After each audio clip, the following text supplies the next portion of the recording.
লূত আলাইহিস সালামের জামানায় যখন জমিনটাকে উল্টে দেওয়ার জন্য অর্ডার হলো, তখন ফেরেশতা বলছিল, আয় আল্লাহ, এই জমিনে তো একটা লোক আছে যে 30 বছর পর্যন্ত তোমার ইবাদত করেছে, সেই লোকটারে তো সরাবার ব্যাপারে তুমি কিছু বললা না। আল্লাহ রাব্বুল আলামিন বললেন, জমিনটা উল্টায়া ওর মাথায় আগে রাখো, রে শুদ্ধা জমিনটারে উল্টায় দাও। কারণ গোটা জাতি যখন আমার সঙ্গে নাফরমানি করছে, আমার নবীর সঙ্গে নাফরমানি করতেছে, তখন এরা কথা বলে নাই। এই লোক নিজের ইবাদত নিয়ে ব্যস্ত ছিল, নিজেকে জাহান্নাম থেকে বাঁচাবার চেষ্টা করেছে। গোটা জাতি জাহান্নামে যায়, সেজন্য ভুরুক্ষেপ করে নাই। হক কথা বলতেই হবে। হক যে বলবে না, হক থেকে যে চুপ থাকবে, সে হচ্ছে শয়তানুন আখরাস, বোবা শয়তান। রাসূলুল্লাহ হাদিসে বলেছেন, হক থেকে যে চুপ থাকে সেটা কি শয়তান? বোবা শয়তান। এখন আপনাকে বিপদ মুসিবত থেকে বাঁচার জন্য হকের দাওয়াত দিতে হবে, তা না হলে আল্লাহ পাক ক্ষমা করবেন না। না হক যখন সমাজে চলতে থাকে, হকের আওয়াজকে একজনকে হলেও হকের আওয়াজ বুলন্দ করতে হবে।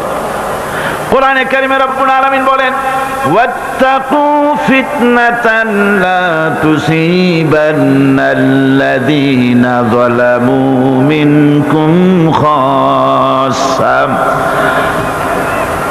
সতর্ক থাকো, বেঁচে থাকো ওই সব বিপদ থেকে, মুসিবত থেকে, যেই বিপদ শুধুমাত্র বিপদের কারণ যারা, ওদের জন্যই নাজিল হবে না, বরং যারা সহ্য করে তাদের উপরও বিপদ আসবে। যারা বিপদের কারণ, গুনাহের কারণ, শুধু ওরাই ধ্বংস হবে না, যারা সহ্য করবে তাদেরকেও আযাবের মধ্যে নিপতিত হতে হবে। কিয়ামতের দিন কোন বুড়ো মানুষ বেহেশতে যাবে না, সব যুবকরা যাবে। বেহেশতে যাবে কারা? বুড়োরা বোধহয় ভয় পেয়ে গেছেন। রাসূল পাক সাল্লাল্লাহু আলাইহি ওয়াসাল্লাম বলেছেন, আমার কথা না, হুজুর বলেছেন, কোন বুড়ো মানুষ বেহেশতে যাবে না, কোন কালো মানুষ বেহেশতে যাবে না। এখন রাসূল যদি বলেন, তার কথাই তো আইন। হুজুর বলেন কালো মানুষ বেহেশতে যাবে না, একটা কালো মানুষ কান দিয়ে তো পড়েই গেছে। হুজুর বলেন, কেঁদো না, তুমি যখন বেহেশতে যাবে চাঁদের মতো সুন্দর চেহারা নিয়ে বেহেশতে যাবে।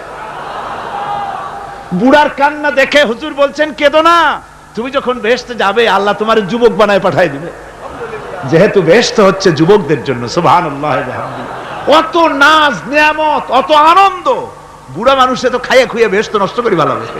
এই জন্য যৌবন দরকার, স্বাস্থ্য দরকার বেহেশত উপভোগ করার জন্য। সেই জন্য বেহেশতে যাবে কারা? তরুণেরা যাবে। কারা যাবে? তরুণ তরুণী দিয়ে আল্লাহ পাক বেহেশত ভরে ফেলবেন। সুবহানাল্লাহ। আমার যুবক ভাইয়েরা, আমার কলেজ ইউনিভার্সিটির ছাত্র ভাইয়েরা, একটুখানি মাথা খাটায় চিন্তা করো। তোমার নেতারা যারা ঢাকা থেকে আসে বা এখানে বাস করে, ওই নেতারা যখন রাজনৈতিক প্রোগ্রাম করতে আসে, তখন কি একবারের জন্য তোমাদেরকে বলে, ও ছেলেরা তোমরা কি নামাজ ঠিক মতো পড়ো কিনা? বলে? এই যে রোজা আসতেছে, খবরদার বাবারা তোমরা রোজা রেখো, এরকম কথা বলে নাকি? তোমার উস্তাদদের সম্মান করো, এ কথা বলে নাকি? বরং টাকা দেয়, পয়সা দেয়, যে শিক্ষক তোমার মতের উল্টা করবে, ঠ্যাঙ্গাইয়া জনমের মতো টাইট করে দিবা। ঠিক কিনা?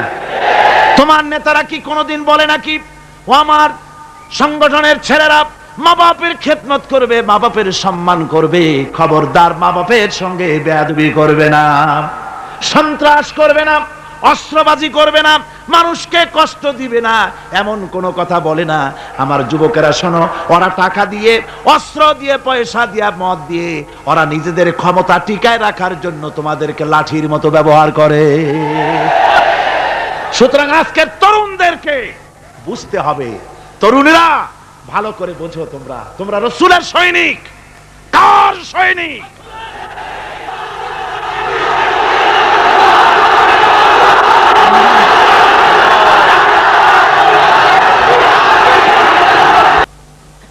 তরুণেরা, যুবকেরা, তোমাদের এগিয়ে আসতে হবে, নির্যাতিত মানবতার পাশে তোমাদেরকে দাঁড়াতে হবে। আল্লাহ রাব্বুল আলামিন বলেছেন, ওয়ালা তাকুলু লিমান ইউকতালু ফি সাবিলিল্লাহি আমওয়াত বাল আহইয়াউ ওয়ালাকিন লা তাশউরুন। আল্লাহ রাব্বুল আলামিন বলেন, আমার রাস্তায় যারা নিহত হয়েছে, আমার রাস্তায় যারা জীবন দিল, ওরা মরে গেছে এই কথা তোমরা বলো না, ওরা জিন্দা। ওরা কি? আমার রাস্তায় আমার দিন প্রতিষ্ঠার জন্য, মানবতার মুখে হাসি ফুটাবার জন্য, নির্যাতিত মানবতার গোলামীর জিনজির থেকে তাদেরকে বাঁচাবার জন্য সংগ্রাম করতে গিয়ে যারা জীবন দিল, ওরা মরে নাই, ওরা জিন্দা। ওরা কি? জিন্দা। আল্লাহ বলেন, আল্লাহ পাক বলেন ওরা জিন্দা, তোমরা জানো না? আমার কাছ থেকে তারা রিজেক্ট প্রাপ্ত হয়। যারা শহীদ হয়, শাহাদাতের কথা শুনে যাদের ভয় লাগে, অস্ত্রের খোঁচা খায়া, গুলি খায়া, বায়োনেট খায়া, ড্যাগারের গুতা খায়া মরা, জানি কত যন্ত্রণা। নবীজি বলতেছেন, আন আবি হুরায়রা রাদিয়াল্লাহু তাআলা আনহু আন্না রাসূলুল্লাহ সাল্লাল্লাহু আলাইহি ওয়াসাল্লাম মা ইয়াজিদু শাহীদু মিন মাসিল কাতল কামা ইয়াজিদু আহাদুকুম মিন মাসিল কারছা। তিরমিজি, নাসাই।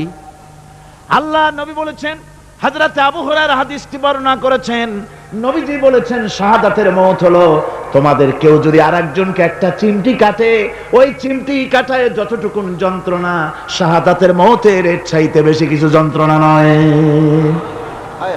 শাহাদাতের মওতটা হচ্ছে একটা সেতু। এটা কি সেতু? এটা ব্রিজ। এপারে দুনিয়া, ওপারে আল্লাহ। সুবহানাল্লাহ ওয়া বিহামদি। মরার সাথে সাথে দিদার ইলাহি নসিব হয়ে যাবে। সুবহানাল্লাহ ওয়া বিহামদি। সাহাবায়ে কেরাম, আপনি চিন্তা করেন, তাদের মা, বাবা, বিবি, বাল বাচ্চা, সন্তান সবকিছুকে ফেলে রেখে আল্লাহর দ্বীনের জন্য রক্ত দিতে পেরেছেন। কি কারণে? জীবনকে তাদের কাছে তুচ্ছ মনে হয়েছে। এই জীবন জীবন নয়, ওই জীবনই তো সবচেয়ে সেরা জীবন, যে জীবনে আমার মাওলা আমার উপরে খুশি হয়ে যাবে। সুবহানাল্লাহ। আমার মাবুদ আমার উপরে খুশি হয়ে যাবে। ওইটা হচ্ছে সবচেয়ে নিয়ামতের মওত। এই জন্য হুজুর সাল্লাল্লাহু আলাইহি ওয়াসাল্লাম বলেছেন, কেউ যদি শাহাদাতের তামান্না করে দিল থেকে, সে যদি তার বিছানায়ও মরে, আল্লাহ পাক ওটাকে শাহাদাত হিসেবে ধরে নেবেন। হযরত ওমর রাদিয়াল্লাহু তাআলা আনহু দোয়া করতেন, আল্লাহুম্মা রযুকনি শাহাদাতান ফি সাবিলিক ওয়াজআল মাউতি ফি বালাদি রাসূলিক। আয় আল্লাহ, তুমি দয়া করে মেহেরবানি করে আমাকে শাহাদাতের পেয়ালা পান করাও। শাহাদাতের মওত সবচেয়ে নিয়ামতের মওত। কিয়ামতের দিন এই শহীদ তার আত্মীয় স্বজনের ব্যাপারে 70 জন লোকের ব্যাপারে আল্লাহর কাছে সুপারিশ করার মতো পাওয়ার লাভ করবে। শহীদ ভাইরা, এই শাহাদাত নসিব হওয়ার জন্য তামান্না আমাদের দিলের মধ্যে থাকা উচিত। আল্লাহর দ্বীন প্রতিষ্ঠার জন্য প্রয়োজনে আমরা জান দিব, মাল দিব। পারবো না? পারবো কিনা? আমার ভাইরা, আব্দুল উজ্জা মক্কা শরীফে বাড়ি, 20 বছরের যুবক, কলিজার মধ্যে সবসময় চায়, এতিম মানুষ, বাপ মারা গেছে একেবারে ছোট অবস্থায়, খুব গরিব। চাচা তাকে বড় করেছে, চাচা তাকে ঘর দিয়েছে, বাড়ি দিয়েছে। বুখারীর হাদিস, বুখারী শরীফে এসেছে। বাড়ি, ঘর, জায়গা, জমি, সোনা দানা, টাকা পয়সা, উট ঘোড়া সব দিয়েছে, প্রতিষ্ঠিত করে দিয়েছে। কিন্তু আব্দুল উজ্জা শান্তি পায় না। রাসূল পাক সাল্লাল্লাহু আলাইহি ওয়াসাল্লাম দ্বীনের দাওয়াত দিচ্ছেন, মন চায় তাওহীদের এই সূরা সেও পান করে, কিন্তু চাচার ভয়তে পারে না। মনটা চাচ্ছে, আহা, চাচা যদি ইসলাম কবুল করতো তাহলে আমার জন্য ব্যাপারটা সহজ হয়ে যেত। এভাবে চিন্তা করতেছে। হঠাৎ একদিন রাসূল পাক সাল্লাল্লাহু আলাইহি ওয়াসাল্লাম হিজরত করলেন। এরপরে আব্দুল উজ্জার ধৈর্যের বাঁধ ভেঙে গেল। আব্দুল উজ্জা গিয়ে বলছে, চাচা, মুহাম্মদ সাল্লাল্লাহু আলাইহি ওয়াসাল্লামের নাম তো নিশ্চয়ই শুনেছেন। বলে, হ্যাঁ শুনেছি। তিনি যে ইসলামের দাওয়াত দেন, ওটা আপনার কাছে কেমন লাগে? তার মানে বলছে যে আমার কাছে তো খুব ভালো লাগে। চাচা, ইসলাম কি কবুল করবেন? এই অগণিত মূর্তির সামনে মাথা নত করে আমাদের কোনো লাভ নাই। ওই মূর্তিগুলি আমাদের কোনো সাহায্য করতে পারে না। এক আল্লাহ বিশ্বাস করার জন্য মুহাম্মদ সাল্লাল্লাহু আলাইহি ওয়াসাল্লাম আমাদের বলেছেন। চাচা বলছে, খবরদার, এই কথা যদি আবার উচ্চারণ করো তাহলে আমি তোমাকে যা দিয়েছি সব ছিনায় নেব। আব্দুল উজ্জা বলছেন, তাহলে আর আমি সহ্য করতে পারলাম না। চাচা, আপনার সামনেই আমি ঘোষণা করলাম, একদিন চাপা রেখেছি, আর পারলাম না। আমি ঘোষণা করে দিলাম, লা ইলাহা ইল্লাল্লাহু মুহাম্মাদুর রাসূলুল্লাহ। পরিণতি জানো? আব্দুল উজ্জা বলল, কি পরিণতি? চাচা বলতেছি, এই কলেমা পড়ার কারণে আমি তোমাকে যা দিয়েছিলাম, ঘোড়া দিয়েছি, উট দিয়েছি, বাড়ি দিয়েছি, সব আমি তোমার কাছ থেকে ছিনাইলাম, সব ফেরত দিতে হবে। তিনি বললেন আমি রাজি আছি, আমি রাজি আছি। আপনি আমার সোনা দানা, ঘোড়া, উট আর ঘর বাড়ি যা দান করেছেন, এই দুনিয়াটার মালিকও যদি আমারে বানাই দিতেন, আমি এর বিনিময়ে কলেমা পড়া থেকে আর আমি নিজেকে থামায় রাখতে পারি না। বলে আমার সব আমাকে ফেরত দাও। বলল দিলাম, যা আপনি দিয়েছেন সব আপনাকে ফেরত দিলাম। চাচা বলছে জায়গা জমি, টাকা পয়সা, সোনা দানা সব পেলাম, তোমার গায়ে যে জামা, তোমার পরনে যে লুঙ্গি, ওটা আমার টাকার খোলো। আব্দুল উজ্জা বললেন আপত্তি নাই। জামা খুলে দিলেন, পরনের লুঙ্গিটাও খুলে দিলেন। 20 বছরের যুবক এই অবস্থায় চলে গেলেন মায়ের কাছে। মা আব্দুল উজ্জাকে এই অবস্থায় দেখে 2 চোখ চেপে ধরলেন, বললেন বাবা তোমার এই অবস্থা কেন? ছেলে বলছে মা, ইমান আনার কারণে আমি সব হারায় ফেলেছি, আমার আর কিছুই নাই, ইমান আনার কারণে আমার এই অবস্থা হয়েছে। মা বলছে বাবা আমার কাছে কি চাও? ছেলে বলছে মা আমি চলে যেতে চাই মদিনায়, আল্লাহর নবী মুহাম্মদুর রাসূলুল্লাহ সাল্লাল্লাহু আলাইহি সাল্লামের দরবারে চলে যেতে চাই, আমি একটু বস্ত্র চাই। মা একটা পুরানা কম্বল তার হাতে দিয়ে দিলেন। আব্দুল উজ্জা কম্বলটাকে ছিঁড়ে এক টুকরা কোন রকম হাঁটুর উপরে জড়ায় নিলেন, আর এক টুকরা গায়ে দিয়ে নিলেন। আব্দুল উজ্জা আবার বহু কষ্ট করে মরুভূমি পাড়ি দিয়ে মদিনা মুনাওয়ারায় চলে গিয়ে বাবি জিবরিল থেকে ঢুকে আসহাবে সুফফার চবুতরার সামনে বসে আছেন, ছেঁড়া কম্বল পরা। এবার বিশ্ব নবী, দুনিয়া আখিরাতের বাদশা জনাবে মুহাম্মদ রাসূলুল্লাহ সাল্লাল্লাহু আলাইহি ওয়াসাল্লাম যখন মসজিদের নিজের ঘরের থেকে দরজা খুলে বেরিয়েছেন, দেখেন এক যুবক বসা, একটা আধাটা কম্বল পরা, হাঁটুর উপরে কোন রকম করে রানটা, লজ্জাস্থানটা ঢাকার, গায়ে একটা ছেঁড়া কম্বল। তার এই অবস্থা দেখে হুজুর জিজ্ঞেস করেন তুমি কে? যুবক বলছে আমি আব্দুল উজ্জা। ইসলাম কবুল করার জন্য আমার সব ছিল, আমি কম ধনী ছিলাম না, আমার চাচা সব নিয়ে গেছে, সিনাই রেখেছে, আমার লুঙ্গিটাও দেয় নাই। ঘটনা সব তিনি খুলে খুলে বললেন। হুজুর বললেন তোমার নাম আব্দুল উজ্জা নয়, তোমার নাম আব্দুল্লাহ। আব্দুল্লাহ জুলবাজাদাইন তার নাম। হযরত আব্দুল্লাহ জুলবাজাদাইন কি রাসূলুল্লাহ দিয়া দিলেন, আসহাবে সুফফাদের সাথে মিলাই দিলেন, এখানে থাকো, খাবার আসতে পরে খাবে। তাদের সব সময় খাবার থাকতো না, আসহাবে সুফফায় তারা থাকতেন যাদের ঘর নাই, বাড়ি নাই, থাকার জায়গা নাই।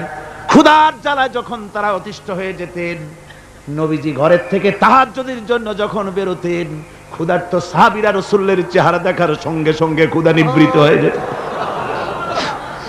হযরত রাসূল পাক সাল্লাল্লাহু আলাইহি ওয়াসাল্লাম আব্দুল্লাহকে ওনাদের মধ্যে ভিড়ায় দিলেন। আব্দুল্লাহ এবার কোরআন শরীফ পড়ে। কোরআন শরীফ পড়তে গিয়া চিল্লায় চিল্লায় তিনি পড়েন, আস্তে আস্তে পড়েন না। সাহাবীরা বিরক্ত হয়ে রাসূলের কাছে নালিশ করলেন যে বড় চিল্লায় কোরআন পড়ে, আমাদের নামাজেও ডিস্টার্ব হয়।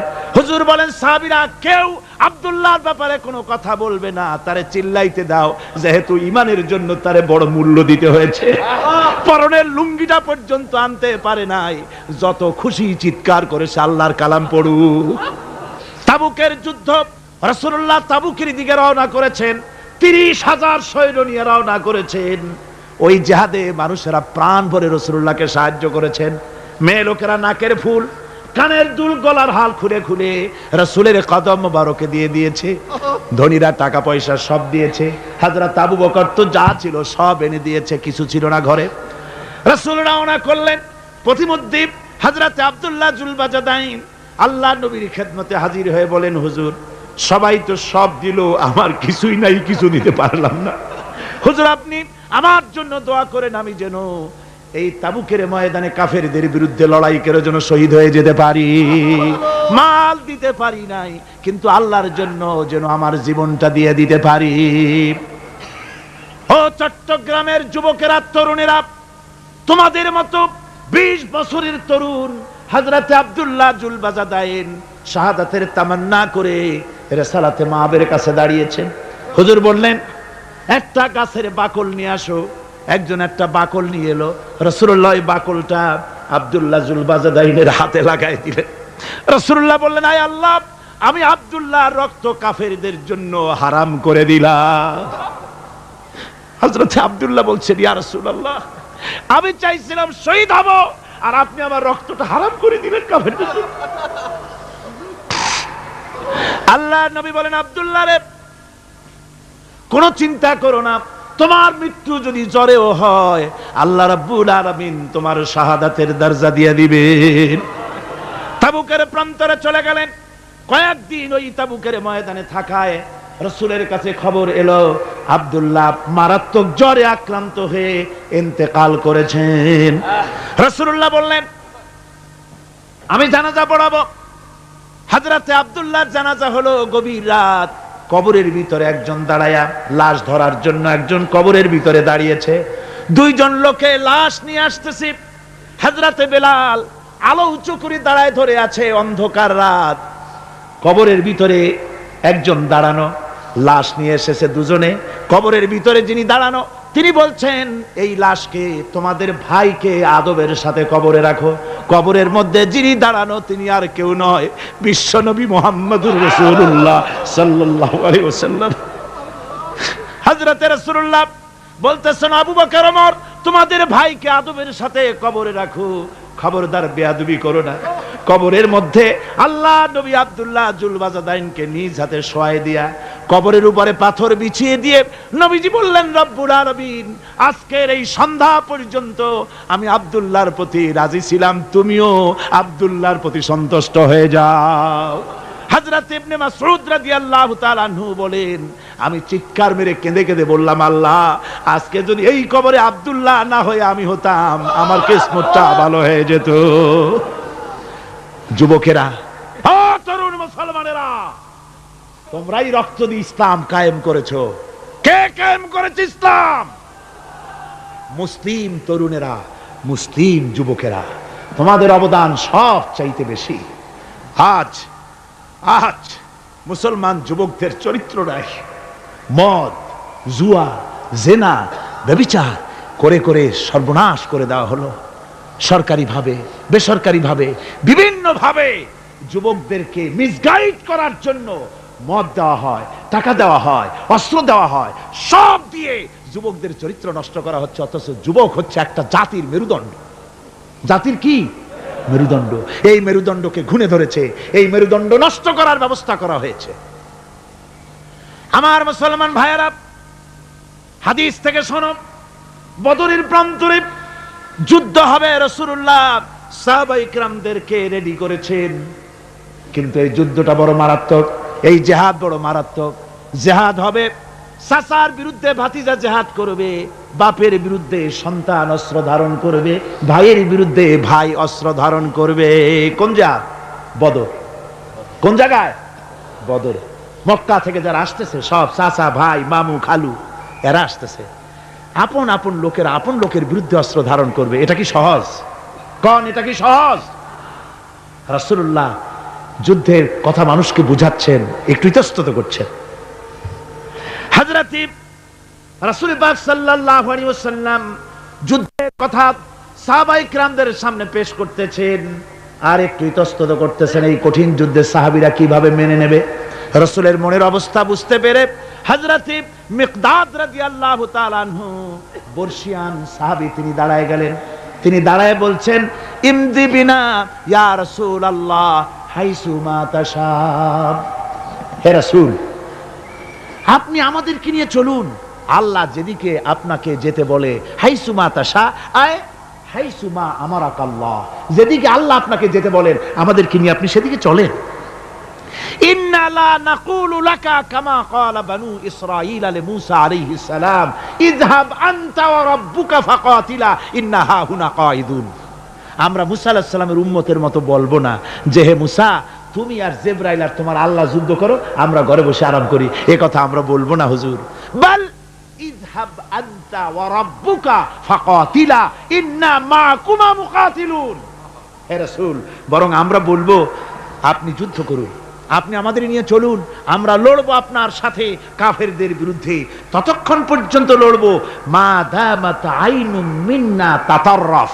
ও রাসূল, যতক্ষণ আমাদের চোখের একটা পাতাও নড়ে ততক্ষণ আপনার সাথে আমরা লড়বো। সুবহানাল্লাহ। মানে জীবন যতক্ষণ আছে আপনার সাথী হয়ে কাফেরদের বিরুদ্ধে লড়তে থাকবো। হুজুর খুব খুশি হয়ে গেল। হুজুর কি হলেন? দারুণ খুশি হয়ে গেলেন। আল্লাহর নবী খুশি হয়ে বললেন,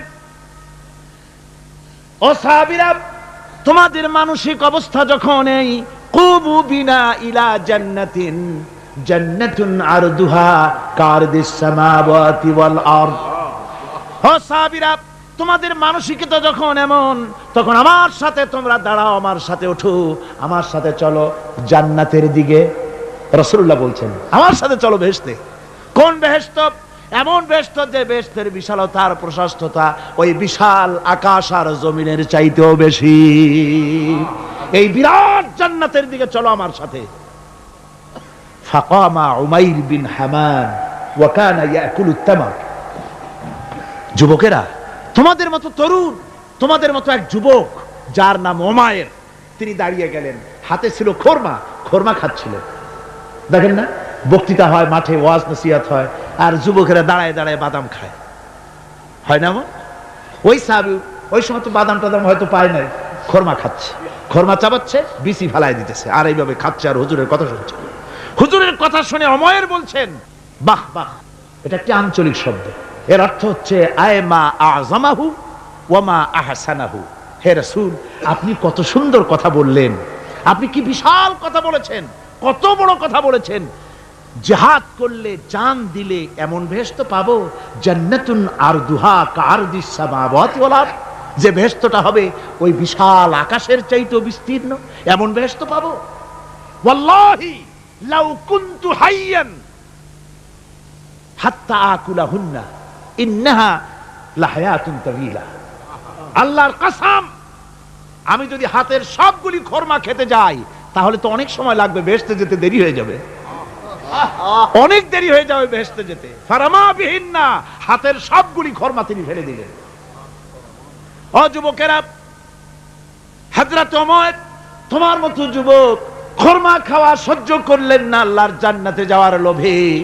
জান্নাতে যেতে দেরি হয়ে যাবে, আল্লাহর সঙ্গে দিদার করতে দেরি হয়ে যাবে, এই মনে করে হাতের খোরমাগুলি ফালায় দিলেন, জিহাদের ময়দানে ঝাঁপায়ে পড়লেন। হাদিস শরীফে এসেছে, উমাইর জিহাদ করে বেশ কিছু কাফেরদেরকে নিহত করে নিজেও শহীদ হয়ে গেলেন। রাসূলুল্লাহ বদরের শহাদাদের জানাজা করার সময় একজন সাহাবী বলে দিলেন, হুজুর, এই সেই উমাইর, আপনি যখন বেহেশতের কথা বলছিলেন, খোরমাগুলি খাওয়ার তর সহ্য হয় নাই বেহেশতে যাওয়ার জন্য, এই সেই উমাইর। আল্লাহর নবী উমাইরের কাছে দাঁড়ায় আঙ্গুল দিয়ে তার শরীরের দিকে দেখায় বললেন, ইন্নাকা মিন আহলিহা। ও যুবক, যেই বেহেশতের জন্য খোরমা খাওয়ার সময় তুমি পাও নাই, আমি নবী সাক্ষী দিচ্ছি, তুমি অবশ্যই সেই বেহেশতের অধিবাসী, ওই বেহেশত তোমার জন্য। সুবহানাল্লাহ। আমার ভাইরা, কিয়ামতের দিন এই জান্নাত আল্লাহ রাব্বুল আলামিন দান করবেন ওই সব লোকদের জন্য যারা জান দিবে, মাল দিবে, রক্ত দিবে আল্লাহর দ্বীনের জন্য। কিসের জন্য? আল্লাহর দ্বীন কায়েমের জন্য। যারা জান মাল ওয়াকফ করে দেবে, জীবনকে উৎসর্গ করে দেবে, তাদের জন্য আল্লাহ পাক এই বিরাট নিয়ামত রেখেছেন। তরুণদের বলতে চাই, যুবকদের বলতে চাই, আর বাতিলের পেছনে ঘুরো না, আর তোমার ওই সব নেতাদের পেছনে ঘুরো না যারা নিজেরাও নামাজ পড়ে না, তোমাকেও নামাজের কথা বলে না। ওরা নিজেরা মিথ্যা কথা কয়, তোমরা টের পাও না? কি বলেন, টের পাওয়া যায় না? মারামারি করে নিজেরা আর বদনাম দেয় অপরের উপরে। চোখের সামনে যারা এরকম পারে, চোখের সামনে যারা এরকম পারে, তাহলে রাত দিন 24 ঘন্টা তাদের আমলটা কেমন? এদের পেছনে ঘুরে কোনো লাভ নাই। কোনো লাভ আছে? হ্যাঁ, একটা লাভ আছে। সেই লাভটা হচ্ছে টাটকা কিছু সুখ পেতে পারো, কিছু মদের টাকা, কিছু হোটেলের টাকা, কিছু পরের মেয়ে নিয়ে ঘোরার টাকা, কিছু ভ্রমণের টাকা, কিছু অস্ত্রপাতি, কিছু ত্রাস সৃষ্টি করা। আর ত্রাস সৃষ্টি করবা, কয়টা অস্ত্রের মালিক হইছো? যুবক, তরুণ, বিপদগামী তরুণদের বলবো, সরকার অননুমোদিত অস্ত্র যাদের কাছে আছে, শুনে রাখো, এই অস্ত্র কাউকে ক্ষমা করে না। এই অস্ত্র কাউকে ক্ষমা করে না। সাপ পোষার মতো, যে সাপ তুমি দুধ কলা দিয়ে পোষো, ওই সাপ তোমাকে আবার দংশন করবে। ওঝা মরে না মরে না? সাপ খেলা যারা দেখায় তারা মরে কিনা? ওই সাপেই তাকে কাটে। সুতরাং গভর্নমেন্ট অনুমোদিত অস্ত্র তোমার কাছে, পাইপ গান, রিভলভার, স্টেন গান, এলএমজি, আদমজি, কত রকমের অস্ত্রপাতি যুবকদের কাছে। ঘুম নাই, সারা রাত অস্ত্র থাকে কাছে, আর কি কি লাল পানি খাইয়া চোখ দুইটা থাকে এত বড় বড়, দেখলেও ভয় করে, মাথায় ভাল্লুকের মতো চুল। মানুষ মারো তোমরা, মানুষ মারো। আহা, যারে মারলা একটুখানি হিউম্যানিটি, বিবেক দিয়ে চিন্তা করো।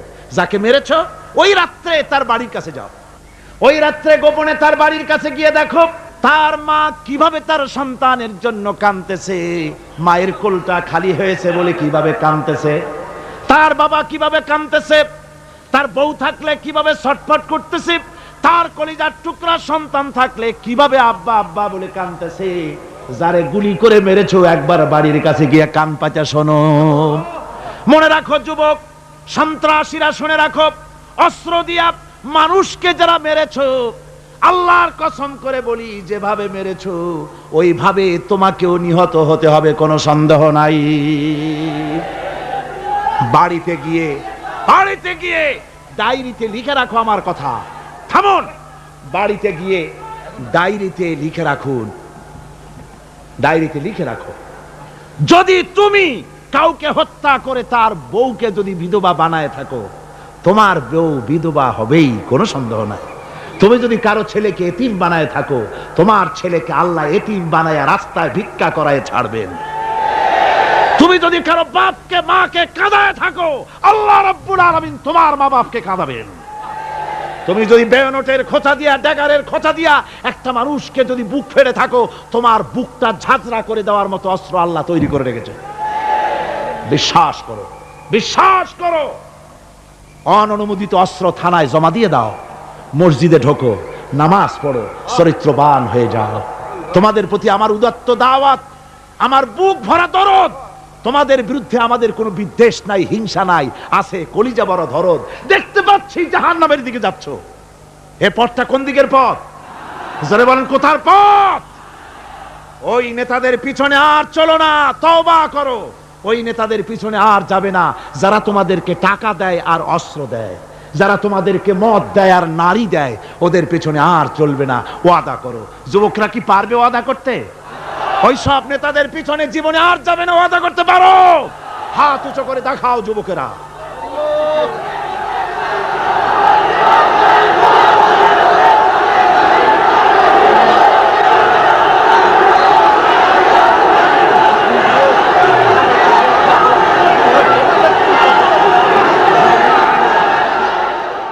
সুতরাং ইসলামকে জমিনে টিকিয়ে রাখার জন্য চাই সংগ্রাম। তাই আল্লাহ রাব্বুল আলামিন বলেছেন, ওয়াতুজাহিদুনা ফি সাবিলিল্লাহি বিআমওয়ালিকুম ওয়া আনফুসিকুম যালিকুম খায়রুল লাকুম ইন কুনতুম তা'লামুন। আল্লাহ পাক বলেন, আমার রাস্তায় জিহাদ করো, জান দাও, মাল দাও, জান দাও, জিহাদ করো, এটাই হলো উত্তম কাজ। যদি তোমরা ইসলাম বুঝে থাকো, এটাই তোমাদের জন্য কল্যাণকর। আগে বলেছেন মালের কথা, পরে জানের কথা। আগে কোনটা? মাল, পরে জান। যেহেতু আমরা জানের চাইতে মালের মহব্বত করি বসি, ঠিক কিনা? তো মালের মহব্বত করি বেশি, আমরা কথায় কথায় বলি, আরে ভাই দরকার যদি হয় জানটা দিয়ে দিব, আর জান যদি দিয়েই দেন তো মালটা তো থেকেই গেল। এই জন্য আল্লাহ বলেছেন মাল আগে দাও, তারপরে জান দাও। আমরা খুব চালাক, আমরা জান দিতে প্রস্তুত, মাল দিতে প্রস্তুত নই। একবার একটা লোক যাচ্ছে রাস্তা দিয়ে, সাথে তার প্রিয় কুকুর। কুকুরটা জিহ্বা বেরিয়ে গেছে, মরে যাচ্ছে। কুত্তার মালিক কাঁদতেছে। একজন লোক এসে বলে, ভাই তুমি কাঁদো কেন? কয় যে আমার এই কুত্তাটা খুব প্রিয় কুকুর, কুকুরটা মরে যাচ্ছে তাই কাঁদছে। কুকুর মরে কেন? কয় কুকুরটা মরতেছে 3 দিন ধরে আমি কোনো খাবার তাকে দিতে পারি না, সেই জন্য কুকুরটা মরছে। আচ্ছা হোক কুকুর, তবু তো আল্লাহর সৃষ্ট এক প্রাণী, কি খেতে দেওয়া যায়? এদিক ওদিক তাকায় দেখে কুকুরের মালিকের কাছেই রয়েছে একটা পোটলা। কয় মিয়া তোমার এই পোটলার মধ্যে কি? কয় পোটলার মধ্যে হালুয়া আর রুটি। তোমার পোটলার মধ্যে হালুয়া আছে, রুটি আছে, কুত্তা মরে ক্ষুধার জ্বালায়, তুমি খালি কান্দো, ওর থেকে এক টুকরা রুটি দিলেই তো কুত্তা বাঁচে। কুত্তার মালিক বলছে, মিয়া সাহেব ওই সব ফতোয়া আমারে শুনেন না, এগুলো আমি খুব জানি। রুটি আর হালুয়া দিলেই তো আমার পয়সা খরচ হবে, ওর দরদে যে কাঁদতেছি এজন্য তার পয়সা খরচ হচ্ছে না। আমাদের অবস্থা কিন্তু তাই হয়েছে। ইসলাম বিদায় হয়ে যায়, যাক না, কিন্তু আমি কাঁদবো, পয়সা দিব না। রাসূলের করুণ ঘটনাগুলি শুনে চোখের পানি ফেলবো, কিন্তু এই করুণ ঘটনা কেন ঘটলো সেই ময়দানে আমরা পা ফেলবো না, এরকম একটা অ্যাটিটিউড, এ ধরনের একটা মেন্টালিটি আমাদের মধ্যে গ্রো করেছে। ঠিক কিনা কম? আমার ভাইয়েরা, মাল দিতে হবে, জান দিতে হবে, সবকিছুকে উৎসর্গ করে দিতে হবে আল্লাহর দ্বীন প্রতিষ্ঠার জন্য। যার পয়সা আছে, পয়সা দিয়ে কি করবেন যদি আল্লাহর দ্বীন এ জমিনে কায়েম না হয়?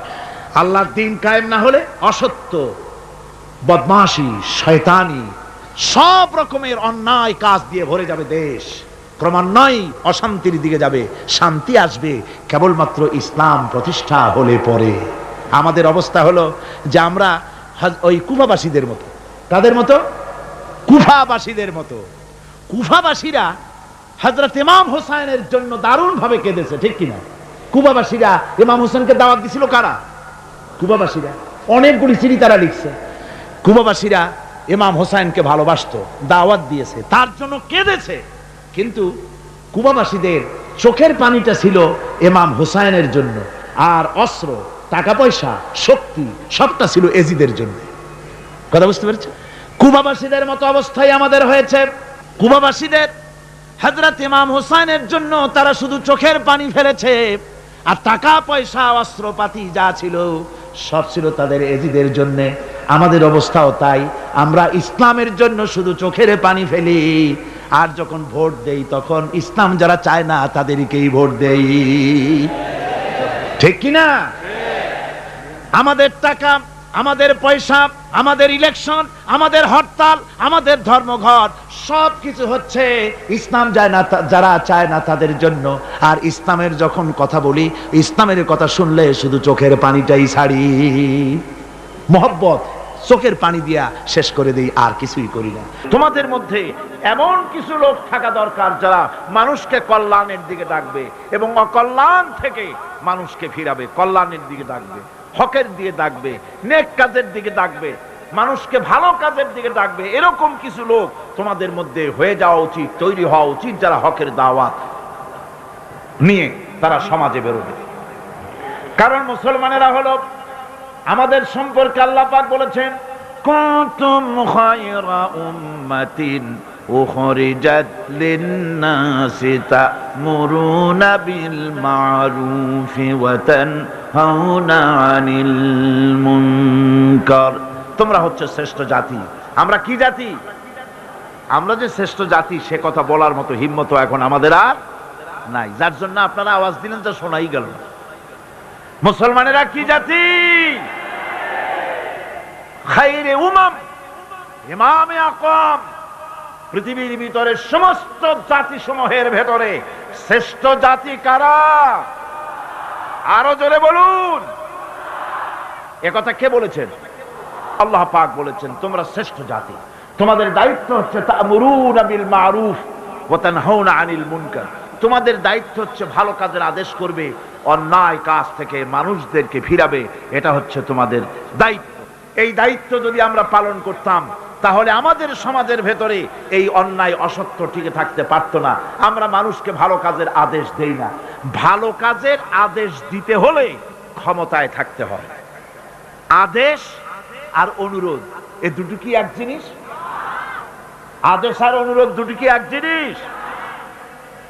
আদেশ দিতে গেলে আদেশের জায়গায় পৌঁছাতে হয়। আদেশের জায়গায় না গিয়ে কাউকে হুকুম দেওয়া যায় না, অনুরোধ জানাতে হয়। গভর্নমেন্টের কাছে বিনীতভাবে অনুরোধ জানাই, সিনেমার অশ্লীলতার জ্বালায় টিকতে পারি না, রমজান মুবারক এসেছে, এই অশ্লীল সিনেমার ছবি নামায় ফেলা হোক, বিনীতভাবে অনুরোধ জানাই। এটা হলো অনুরোধ। আর আল্লাহ বলছেন ইসলামের ব্যাপারটা অনুরোধের ব্যাপার নয়, এটা হচ্ছে আদেশের ব্যাপার। ক্ষমতায় এমন লোক পাঠাতে হবে যে রমজান মাস এলে পরে অর্ডার দেবে সিনেমার সমস্ত ছবি আর গান বন্ধ করে দাও। হোটেলের কোনো দরজা খোলা থাকতে পারবে না, কোন খাবারের দোকান মুসলমানদের খোলা থাকতে পারবে না। এটা হচ্ছে অর্ডারের কাজ। তা'মুরুনা বিল মা'রুফ, আমর, হুকুম, অর্ডার। অনুরোধ করে হয় না, এটা আদেশ দেওয়ার মাকামে যেতে হয়। সেই আদেশের মাকামে আমরা কি যেতে পেরেছি? পারিনি। আমাদের অবস্থা হচ্ছে মোল্লার দৌড় মসজিদ পর্যন্ত। এই কথাটা যে কে শুনাইছে আল্লাহই জানে। मोल्ला को जो मिला है मस्जिद में सजदे की इजाजत, मोल्ला को जो मिला है मस्जिद में सजदे की इजाजत, नालायक समझते हैं यही इस्लाम की आजाद। मौलवी साहेब मस्जिদের ইমামতি পাইছেন আর মনে করেছেন যে আমি ইসলামের স্বাধীনতা পেয়ে গিয়েছি। ডিজি সাহেব যদি দাওয়াত দেয়, মন্ত্রী সাহেব যদি দাওয়াত দেয়, আনন্দ অস্থির হয়ে যায়। আরে বাপ রে, ডিসি দাওয়াত দিছে, কি সোজা কথা, মরি কি বাসি, উঠি কি পড়ি। ওই জায়গা পার্লামেন্ট, সেক্রেটারিয়েট, বঙ্গভবন যেদিন কোরআনের দখলে আসবে সেই দিন অর্ডার দিয়ে অন্যায়কে বন্ধ করা সম্ভব হবে।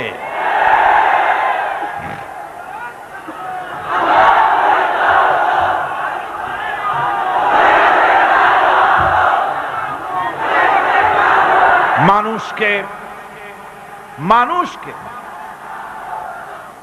হকের দাওয়াত দিতে হবে।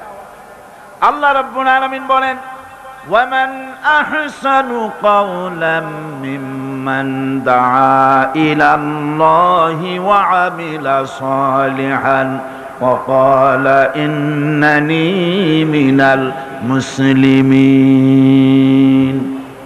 ওয়ামান আহসানু কাওলাম মিম্মান দাআ ইলাল্লাহ, ওর থেকে ভালো কথা আর কার হতে পারে যে ব্যক্তি মানুষকে আল্লাহর দিকে ডাকে। সুবহানাল্লাহ গণ, সুবহানাল্লাহ বলেন। আল্লাহর দিকে যে ডাকে সেই ওয়ামান দা ইলাইহি, হাদিস শরীফের ভিতরে আছে মান ক্বালা বিহি সাদাকা, কোরআন থেকে যে কথা বলে সে কি কথা বলে? সত্য কথা বলে। কোরআন থেকে যে কথা বলে সত্য কথা বলে। মান ক্বালা বিহি সাদাকা ওয়া মান আমিলা বিহি উজরা, আরে কোরআন থেকে যারা আমল করে আল্লাহ তাদেরকে পুরস্কৃত করেন। ওয়া মান হাকামা বিহি আদালা, কোরআন থেকে যে বিচার করে সেই জাস্টিস, ইনসাফ কায়েম করে। ওয়া মান দা ইলাইহি হুদিয়া ইলা সিরাতিল মুস্তাকিম, আর যারা কোরআনের দিকে দাওয়াত দেয় তাদের দাওয়াতই সহজ সরল দাওয়াত। আওলাদের রাসূল আপনাদের সামনে কোরআনের দাওয়াত দিলেন, কোরআনের পক্ষে কাজ করুন, সবাই হাত উঁচু করে আপনারা সমর্থন দিয়েছেন। আমরাও অপেক্ষা করব এই সমর্থন আপনারা কতদিন বজায় রাখতে পারে। আল্লাহ যেন তৌফিক দেন। জোরে বলেন আমিন, আরো জোরে বলেন আমিন। ওয়া মান আহসানু কাওলাম মিম্মান দাআ ইলাল্লাহ, ওর চাইতে ভালো কথা আর কার যে মানুষকে আল্লাহর দিকে ডাকে। আমরা কার দিকে ডাকি? বিশ্বাস করুন, আমরা তো সমাজতন্ত্রের দিকে মানুষ ডাকি না। বলেন, আমরা কি সমাজতন্ত্রের দিকে মানুষ ডাকি? পুঁজিবাদের দিকে ডাকি, জাতীয়তাবাদের দিকে ডাকি, ধর্ম নিরপেক্ষ মতবাদের দিকে ডাকি। আমরা কার দিকে ডাকি? ধর্ম নিরপেক্ষ মতবাদ আল্লাহর তৈরি না মানুষের তৈরি? পুঁজিবাদ আল্লাহর না মানুষের? সমাজতন্ত্র আল্লাহর না মানুষের? জাতীয়তাবাদ আল্লাহর না মানুষের? আরে কোরআন কার? ইসলাম কার? সেই আল্লাহ রাব্বুল আলামিনের দিকে আমরা ডাকি। আমরা আমার বাপের দিকে ডাকি না, মায়ের দিকে ডাকি না, দাদার দিকে ডাকি না, মন গড়া কথা বলি না। ওলামায়ে হক কথা বলে কোরআনের কথা। সুবহানাল্লাহ। ওয়া মান আহসানু কাওলাম মিম্মান দাআ ইলাল্লাহ, ওয়া মান আহসানু কাওলাম মিম্মান দাআ ইলাল্লাহ, ওর থেকে ভালো কথা আর কার হবে যে ব্যক্তি মানুষকে ডাকে আল্লাহর দিকে। সুবহানাল্লাহ, প্রাণ ভরে কান সুবহানাল্লাহ। আমরা কোন নেতার দিকে মানুষকে ডাকি না, আল্লাহর কসম। আমরা কোন মানুষের পূজা করি না, কোন ব্যক্তির পূজা করি না, কোন নেতার পূজা করি না, কোন নেতার দিকে মানুষকে আকর্ষিত করি না। আমরা মানুষকে ডাকি আল্লাহর দিকে, আর ডাকি বিশ্ব নবী সাইয়্যিদুল মুরসালিন আশরাফুল আম্বিয়া রাহমাতুল লিল আলামিন জনাবে মুহাম্মদুর রাসূলুল্লাহ সাল্লাল্লাহু আলাইহি ওয়াসাল্লামের দিকে মানুষদেরকে ডাকি। ওয়া মান আহসানু কাওলাম মিম্মান দাআ ইলাল্লাহ, ওর থেকে ভালো কথা আর কার হবে যে মানুষকে আল্লাহর দিকে ডাকে। ওয়া আমিলা সালিহান, আর এরপরে সে নেক কাজ করে, সৎ কাজ করে। ওয়া ক্বালা ইন্নানি মিনাল মুসলিমিন, আর আমি হচ্ছি মুসলমানদের একজন। আমি মুসলমান তা বলছে না, কিন্তু কি বলছে? আমি মুসলমানদের একজন। এই আয়াত নাজিল হলো কখন? যখন মক্কায় মুসলমানদের উপরে অত্যাচারের স্টিম রোলার চালানো হচ্ছিল। মুসলমানদেরকে চিৎ করে শোয়াইয়া আগুনের উপরে চিৎ করে শোইয়েছে। আগুনের আংটা আগুনের উপরে চিৎ করে শুইয়ে দিয়ে বুকের উপরে পাথর চাপা দিয়ে রাখা হয়েছে। হযরতে খুবাইব রাদিয়াল্লাহু তাআলা আনহুকে খালি গায়ে দেখে একদিন হযরত ওমর বলেছিলেন, খুবাইব, তোমার পিঠের এমন অবস্থা কেন? কোমরটা এরকম চিকুন, পিঠের ভিতরে এত বড় বড় গর্ত কেন? তিনি বললেন, ওমর ভাই, তোমার কি মনে নাই ইসলাম কবুল করার অপরাধে কাফির বেঈমানেরা আমাকে মারধর করেছে, না খাওয়ায় রেখেছে। তারপরেও যখন ইসলাম আমাকে দিয়ে ছাড়াতে পারলো না, তখন আগুন জ্বালালো, আংটা আগুন বিছায় দিয়া আমাকে চিৎ করে শুইয়া দিয়া আমার বুকের উপরে পাথর চাপা দিয়া রাখলো। আগুন পুড়ে পুড়ে গোশতের মধ্যে ঢুকলো, গায়ের রক্ত আর চর্বি গলে গলে আগুনগুলো নিভে গেল। সেই যে পিঠের ভিতরে গর্ত হয়েছে, আজও পর্যন্ত পিঠের গর্ত মুছে যায় নাই।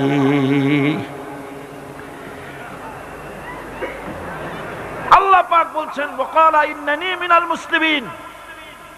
ওই সাহাবীরা যখন নিজেকে মুসলমান বলে পরিচয় দেওয়ার অর্থই হলো সিংহ, ব্যাঘ্র, হিংস্র প্রাণীর সামনে নিজেকে সুপর্দ করে দেওয়া, সেই পজিশনে, ওই প্রেক্ষাপটে মুসলমানরা বলতেছে, ইন্নানী মিনাল মুসলিমিন, যে মুসলমান গুলারে তোমরা পিটাও, আমি ওদের একজন মুসলমান।